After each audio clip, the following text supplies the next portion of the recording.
There is a question, is the attitude of Islam to history. And in fact, what we find, the basic attitude is that all history is in fact an Islamic history.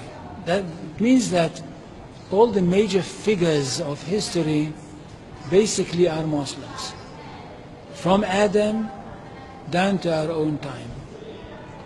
So if the Jews or the Christians are demanding something and basing it on the fact that there was a king called Solomon, or a king called David, or a prophet called Moses, or Jesus, then of course what they are doing, they're saying something which is not true, or in fact they don't know that all these figures were basically Muslim figures.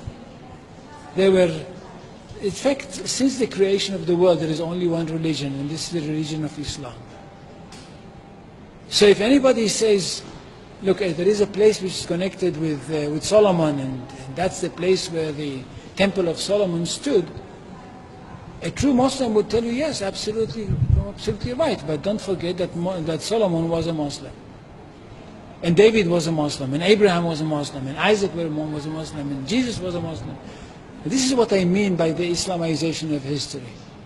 And you can understand that through Islamization of history, you've got Islamization of geography. Anywhere which was connected with these people, or with these prophets, which were all Muslims, becomes a Muslim territory. And therefore, when Islam was not in that area before Muhammad came to it, but it should have been there.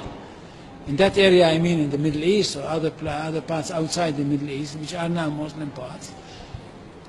Any place like this had to be freed, not to be conquered, had to be liberated. So Islam appeared in history in the time of Muhammad, or reappeared in history from their point of view, reappeared in history as a liberator. And therefore there is no Islamic occupation. If somebody occupied anything, it would be always somebody else, not the Muslims. So there is no Islamic occupation, there is only Islamic liberation.